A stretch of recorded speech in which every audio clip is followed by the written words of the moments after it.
भारतीयों को बचाने में कैसे लग गए हैं। इधर सोनिया राहुल ने क्या गजब कर दिया। खामनेई की मौत पर भारत में क्या बवाल हो रहा है। इंडी से लेकर ओवैसी तक किस किस ने मोर्चा खोल दिया है। ईरान अमेरिका युद्ध को लेकर भारत में हो रही सबसे शॉकिंग पॉलिटिक्स का चैप्टर अब आपको दिखाता हूं।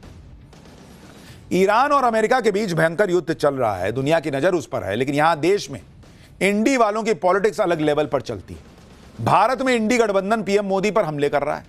आप देखिए कि युद्ध ईरान अमेरिका के बीच हो रहा है, लेकिन भारत में पॉलिटिकल युद्ध शुरू हो गया।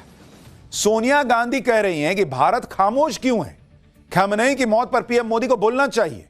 राहुल गांधी अब पीएम मोदी को विदेश नीति सिखा रहे हैं। महबूबा मुफ्ती से लेकर ओवैसी तक सवाल उठा रहे हैं।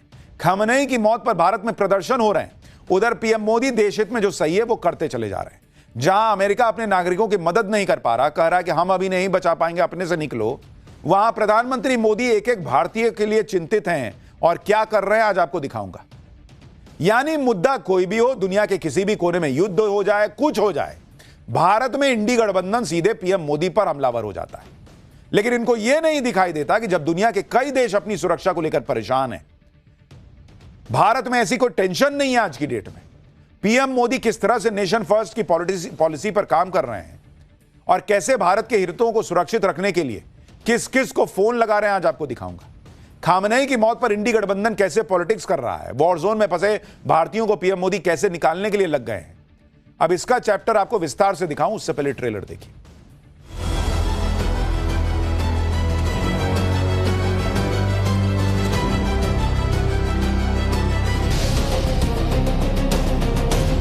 ईरान के लिए दो लफ्ज भी नहीं बोले गए आपके।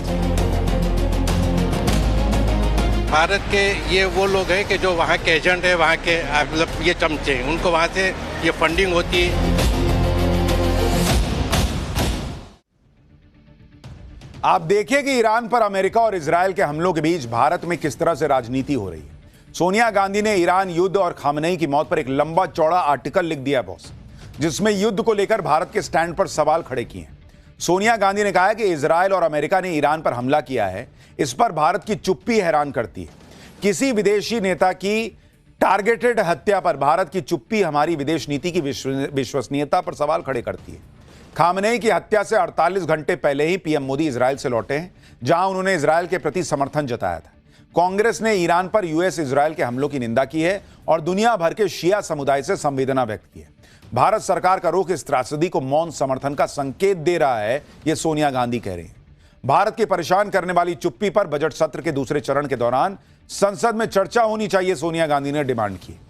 यानी सोनिया गांधी चाहती कि भारत खामनेई की मौत पर चुप क्यों है, इस पर भारत की संसद में चर्चा हो। सुनिए कांग्रेस के नेता क्या क्या कह रहे हैं। भारत की जो विदेश नीति रही है, आज मौजूदा सरकार ने उस विदेश नीति के परखचे उड़ा दिए। प्रधानमंत्री सऊदी अरबिया के रूलर से बात कर रहे हैं, प्रधानमंत्री यूएई के रूलर से बात कर रहे हैं, लेकिन ईरान के हेड ऑफ द स्टेट से बात नहीं कर रहे, नेतन्याहू से बात कर रहे हैं। मैं पहले भी कह चुका हूं, प्रधानमंत्री इस्राइल गए थे और ऐसे मौके पर गए थे। देश के लोगों को शक है कि प्रधानमंत्री के मशवरे से ही ईरान पे जंग हुई है। प्रधानमंत्री को बचाना चाहिए देश को। इस जंग के बारे में नेतन्याहू के साथ उनकी क्या बात हुई थी? इजराइल पहले ही साफ कर चुका है कि प्रधानमंत्री नरेंद्र मोदी जब दौरे पर आए थे तो उन्हें ईरान पर अटैक होने वाला है, ऐसा कुछ भी नहीं बताया गया था। दूसरी बात कि जहां तक भारत की विदेश नीति की बात है, रूस यूक्रेन का युद्ध चल रहा है। पुतिन नरेंद्र मोदी के बहुत अच्छे दोस्त हैं, रूस भारत का बहुत अच्छा दोस्त है, लेकिन क्या भारत ने रूस का साथ दे दिया था क्या, या यूक्रेन का साथ दे दिया था? भारत ने क्लियर कहा हम शांति के साथ हैं और जहां जरूरत पड़ी उस हिसाब से फैसले लिए। इसी तरीके से भारत ने क्या अमेरिका का साथ दे दिया है क्या, या ईरान का साथ दे दिया है? भारत आज भी खड़ा है कि भाई हम शांति के साथ हैं। ईरान युद्ध पर भारत के रुख पर राहुल गांधी सवाल उठा रहे हैं।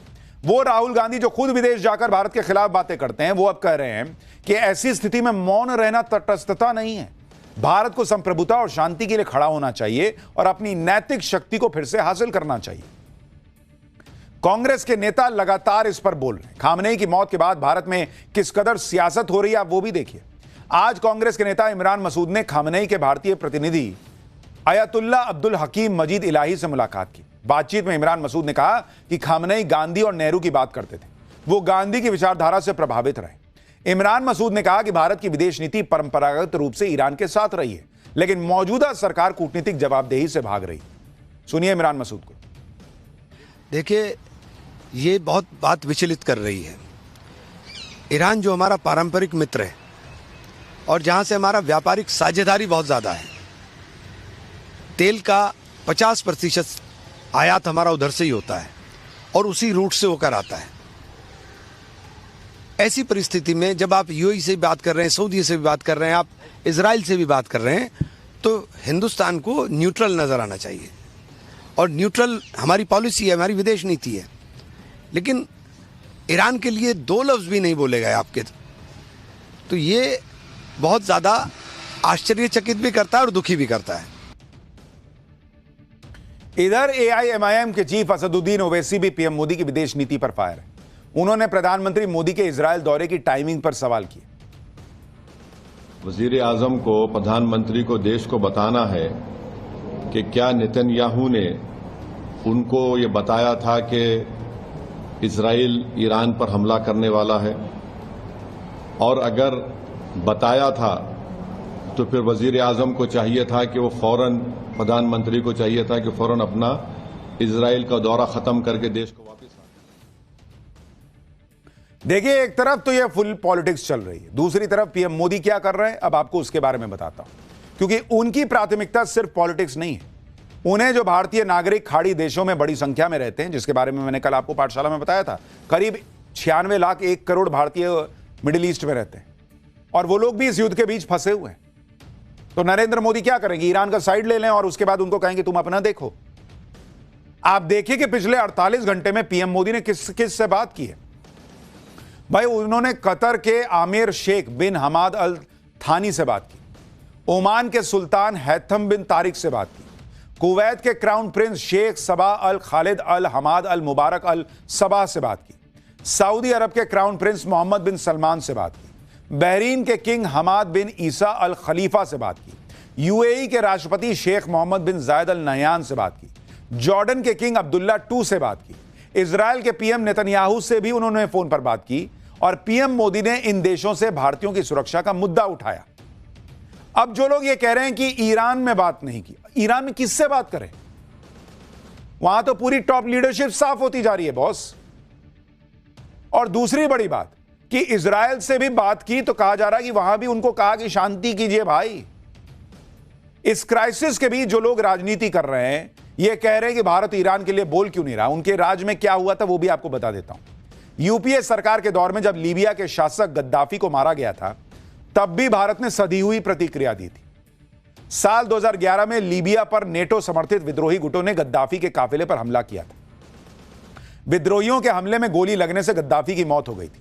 उस समय यूपीए सरकार ने गद्दाफी की मौत पर खुलकर कुछ नहीं बोला था, ना तो औपचारिक शोक रखा था और ना ही निंदा प्रस्ताव रखा गया था। यह सब भारत के राष्ट्रीय हितों को देखते हुए प्रतिक्रिया दी गई थी। इंडी गठबंधन को इस बात से दिक्कत है कि पीएम मोदी ईरान पर कुछ नहीं बोल रहे हैं, खामनेई की मौत पर इजरायल और अमेरिका की निंदा नहीं कर रहे हैं। इंडी गठबंधन का ये नहीं दिख रहा कि ईरान युद्ध और खामनेई की हत्या पर खुद मुस्लिम देश चुप्पी साधे हुए हैं। मुस्लिम ब्रदरहुड का नारा देने वाले सारे मुस्लिम देश अपने हिसाब से रिएक्ट कर रहे हैं। इससे भी भारत में बहुत लोग दुखी हैं। पीडीपी नेता महबूबा मुफ्ती ने कहा कि यह बहुत परेशान करने वाली बात है कि ओआईसी यानी ऑर्गेनाइजेशन ऑफ इस्लामिक कोऑपरेशन मूक दर्शक बनकर देख रहा है, जबकि अमेरिका और इजरायल ईरान की संप्रभुता पर खुलेआम आक्रामकता कर रहे हैं। ईरान के सुप्रीम लीडर की शहादत पर उनकी चुप्पी और इसका सारा दोष ईरान पर मढ़ने की कोशिश न केवल चिंताजनक है बल्कि अपमानजनक भी है। ईरान पर निर्लज हमले की निंदा करने के बजाय ओआईसी ने चुप्पी साधना पसंद किया है। एप्स्टीन गिरोह के कारनामों को गुप्त रूप से समर्थन दिया है। यह मुस्लिम उम्मा की सामूहिक चेतना और हितों के साथ गंभीर विश्वासघात का प्रतीक है। महबूबा मुफ्ती सवाल उठा रही हैं कि कहां गई मुस्लिम एकता। ईरान शिया बहुल है, इसलिए जो सुन्नी बहुल मुस्लिम देश हैं उन्हें ईरान में मारे जा रहे लोगों का दर्द महसूस नहीं हो रहा, या उन्हें अमेरिका से अपने रिश्ते बचाकर चलने? कहां गया मुस्लिम ब्रदरहुड, यह सवाल पूछा जा रहा है। खामनेई की मौत पर विपक्ष पूछ रहा है कि पीएम मोदी ईरान से बात क्यों नहीं कर रहे। ऐसे लोगों को देखना चाहिए कि पीएम मोदी इस वक्त कर क्या रहे। पीएम मोदी की प्राथमिकता युद्ध में फंसे भारतीयों को बचाने की है और पीएम मोदी ने पहले दिन से इस प्लान पर काम शुरू किया। युद्ध के बीच जहां सैकड़ों फ्लाइट्स कैंसिल हो रही हैं, लोग एयरपोर्ट पर फंसे हुए हैं, कई जगहों पर हमले के बाद एयरपोर्ट ऑपरेशनल भी नहीं है, ऐसे जगहों से भी भारतीयों को निकालने का काम भारत सरकार ने शुरू कर दिया। आज दिल्ली, मुंबई, चेन्नई, हैदराबाद में मिडिल ईस्ट से back to back flights land हुई। युद्ध के बीच से भारत लौटने वाले यात्रियों की खुशी का ठिकाना नहीं है। आप देखिए वो कितने खुश हैं। ये ऐसे ही आ गए क्या? युद्ध के बीच भारत कैसे अपने नागरिकों को वापस ला रहा है, आप देखिए। आज मिडिल ईस्ट में फंसे हुए 2100 से ज्यादा भारतीय देश लाए गए। केबिन क्रू समेत 507 भारतीय दुबई से दिल्ली पहुंचे, 400 भारतीय दुबई से मुंबई पहुंचे, 300 भारतीय दुबई से चेन्नई पहुंचे और 300 लोगों को दुबई से बेंगलुरु पहुंचाया गया। 310 भारतीयों को अबू धाबी से दिल्ली लाया गया है, जबकि 300 यात्री दुबई से हैदराबाद पहुंचे। जो भारतीय यूएई और ओमान जैसे देशों से लौट रहे हैं वो क्या कह रहे हैं, सुनिए आप। मैंने कोई इंतजाम नहीं किया। मैंने 5 दिन पहले टिकट बनवा ली थी, लेकिन 3 दिन पहले 24 आवर के लिए फ्लाइट बंद कर दी गई थी। एयर इंडिया, इंडिगो, सलाम एयर, ओमान एयर सब बंद थी, लेकिन पिछले 24 घंटे से फ्लाइट खुल गई है, तो हम आगे इजीली, कोई दिक्कत नहीं है। रास्ते में भी कोई परेशानी नहीं हुई, कोई दिक्कत नहीं है। एयरपोर्ट का रास्ता भी क्लियर है, कोई दिक्कत नहीं हुई। वहाँ का प्रशासन भी हमें बहुत सहयोग कर रहा है, वहाँ की सरकार भी हमें सहयोग कर रही है। लेकिन डिफेंस सिस्टम बहुत अच्छे से काम कर रहा था, तो कोई भी मिसाइल गिरी नहीं, सब वहीं स्काई में ही एक्सटिंग्विश हो जा रही, इंटरसेप्ट हो जा रही। नहीं, कोई परेशानी नहीं है, कोई दिक्कत नहीं है। ओमान में कोई दिक्कत नहीं है, कोई परेशानी नहीं है, आराम से आए, कोई दिक्कत नहीं है। उधर ऐसा माहौल नहीं है, एकदम शांत है, एकदम कोई दिक्कत नहीं है। आप ये भी देखिए कि पीएम मोदी जिस मुश्किल वक्त में युद्ध के बीच से अपने लोगों को बाहर निकाल रहे हैं, उस सिचुएशन में ट्रंप क्या कर रहे हैं। अमेरिका ने इजरायल में फंसे अपने नागरिकों के सामने हाथ जोड़ दिए। इजरायल में अमेरिकी दूतावास ने अपने नागरिकों से कहा है कि यूएस एम्बेसी इस वक्त इजरायल में अमेरिकियों को निकालने या सीधे मदद करने की स्थिति में नहीं है। अगर आप अपना सिक्योरिटी प्लान बना रहे हो तो कुछ रूल्स को फॉलो कर लेना होगा। इजरायली टूरिज्म मिनिस्ट्री ने ताबा बॉर्डर क्रॉसिंग के लिए शटल चलाना शुरू कर दिया। पैसेंजर लिस्ट में शामिल होने के लिए इवैक्यूएशन फॉर्म के जरिए रजिस्टर करना होगा। यूएस एम्बेसी टूरिज्म मिनिस्ट्री के शटल के लिए कोई सिफारिश नहीं कर सकती। अगर आप इस शटल से निकलते हैं तो यूएस सरकार सुरक्षा की गारंटी भी नहीं दे सकती।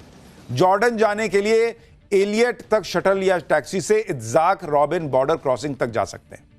यानी अमेरिका तक अपने नागरिकों के सेफ रिटर्न की गारंटी नहीं ले रहा, जबकि इधर नरेंद्र मोदी एक एक भारतीय को वॉर जोन से निकालने की कोशिश कर रहे हैं। फोन पे फोन घुमा रहे हैं इन मिडिल ईस्ट के देशों के राष्ट्रीय अध्यक्षों को, सुप्रीम लीडर्स को, कि भाई हमारे भारतीयों को देखना जरा आप। वहां पर चार्टर्ड फ्लाइट से लेकर स्पेशल फ्लाइट्स अरेंज की जा रही, और यहां लोगों का बस इसी में है कि इस पे नहीं बोले, उस पे नहीं बोले। खैर ये तो लोगों को बचाने की बात है, लेकिन भारत बॉर्डर पे ऐसा क्या कर रहा है भाई कि पाकिस्तान पैनिक में है। अगला चैप्टर, बॉर्डर पर भारत ने ऐसा क्या किया कि पाकिस्तान चिल्लाने लगा कि भारत मारने आ रहा है। 5 से 12 मार्च के बीच भारत बॉर्डर पर ऐसा क्या करने जा रहा है कि मुनीर एंड कंपनी का गला सूख रहा है। पाकिस्तान के अंदर कितने मोर्चे खुल गए हैं, अब इसका चैप्टर। भाई हमला अमेरिका ने इजरायल के साथ मिलकर ईरान पर किया, लेकिन सबसे ज्यादा पैनिक में पाकिस्तान है। पाकिस्तान चिल्ला रहा कि भारत मारने आ रहा है, भारत मारने आ रहा है। मुनीर एंड कंपनी का गला सूखने लगा है। आप देखिए कि पाकिस्तान के राष्ट्रपति कह रहे हैं कि भारत एक और हमले की तैयारी कर रहा है। पाकिस्तान के रक्षा मंत्री कह रहे हैं कि ईरान के बाद पाकिस्तान का नंबर आने वाला है। भारत, इजरायल और अफगानिस्तान मिलकर एक अलायंस बना सकते हैं। आज पाठशाला में आपको बताऊंगा कि भारत ने बॉर्डर पर ऐसा क्या कर दिया भाई कि पाकिस्तान चिल्ला रहा कि भारत मारने आ रहा है, और मुनीर एंड कंपनी का गला क्यों सूख रहा है। लेकिन पहले एक झलक देखिए। इस समय पाकिस्तान में हड़कंप मचा हुआ है। वहां के राष्ट्रपति ने क्या कहा है, पहले उसको सुनिए। पाकिस्तान के राष्ट्रपति कह रहे हैं कि भारत कभी भी मार सकता है। पाकिस्तान के रक्षा मंत्री अलग घबराए हुए हैं। ख्वाजा आसिफ ने कहा है कि इजरायल के इशारों पर ईरान पर जबरन युद्ध थोपा गया है ताकि पाकिस्तान के बॉर्डर तक पहुंचा जा सके। आगे ख्वाजा आसिफ ने कहा है कि आने वाले वक्त में इजरायल भारत और अफगानिस्तान के साथ मिलकर नया अलायंस बना लेगा, जिसके जरिए पाकिस्तान को निपटाने की कोशिश होगी। इसके लिए ख्वाजा आसिफ ने दलील दी कि पाकिस्तान और ईरान के बीच 900 किलोमीटर से ज्यादा का बॉर्डर है, और ईरान पर हमले बढ़ते हैं तो ईरान से लगी पाकिस्तान की सीमा भी सुरक्षित नहीं रह पाएगी। यह डर इसलिए है क्योंकि रक्षा मंत्री राजनाथ सिंह ने क्लियर कट मैसेज दे दिया है। आज मैं कहना चाहता हूं, वह सिंदूर ऑपरेशन अभी रुका नहीं है। पाकिस्तान यदि अपनी हरकतों से बाज नहीं आया तो आज मैं फिर से रक्षा मंत्री होने के नाते कहना चाहता हूं, बहनों भाइयों, इस बार हम ऐसा जवाब देंगे कि दुनिया देखती रह जाएगी। बहनों भाइयों, इस बार माफ नहीं किया जाएगा किसी भी सूरत में। पाकिस्तान की घबराहट की कई वजह हैं। बॉर्डर पर जबरदस्त तैयारियों के बीच भारत ने एक बार फिर नोटाम जारी कर दिया है। इस बार 5 मार्च से 12 मार्च के लिए नोटाम जारी हुआ है। यह नोटाम भारत पाकिस्तान के राजस्थान से सटे बॉर्डर के लिए जारी हुआ है। इस तरह के नोटाम एयर स्पेस को रिजर्व करने के लिए तब जारी किए जाते हैं जब उस इलाके में बड़ी वॉर ड्रिल होने वाली हो, ताकि सिविलियन एयरक्राफ्ट को किसी तरह का नुकसान न हो जाए। यह नोटाम ऐसे वक्त में जारी हुआ है जब कुछ दिन पहले ही भारतीय वायुसेना ने राजस्थान के जैसलमेर में वायु शक्ति ड्रिल की। आप यह भी देखिए कि बॉर्डर पर भारत की धुआंधार तैयारियां देखकर पाकिस्तान पैनिक में। पाकिस्तान ने कराची और लाहौर में अपने एयर स्पेस को कमर्शियल फ्लाइट्स के लिए बंद कर दिया है। PAA यानी पाकिस्तान एयरपोर्ट अथॉरिटी की तरफ से जारी नोटिफिकेशन के मुताबिक 3 मार्च से 31 मार्च तक हर रोज सुबह 9 बजे से दोपहर 3 बजे के बीच कराची और लाहौर के एयर रूट कमर्शियल ऑपरेशन के लिए बंद रहेंगे। यानी पाकिस्तान पैनिक मोड में। दूसरी बात, इधर अमेरिका और ईरान का जो युद्ध चल रहा है, उसमें अमेरिका के खिलाफ जो पाकिस्तान में लोग हैं वो अमेरिकी दूतावास पे हमले कर रहे हैं, अमेरिकी गोली चला के पाकिस्तानियों को मार रहे हैं। तो पाकिस्तान में हर तरफ से मोर्चा खुला हुआ है, उस पर हमारी नजर रहेगी। फिलहाल एक छोटा सा ब्रेक।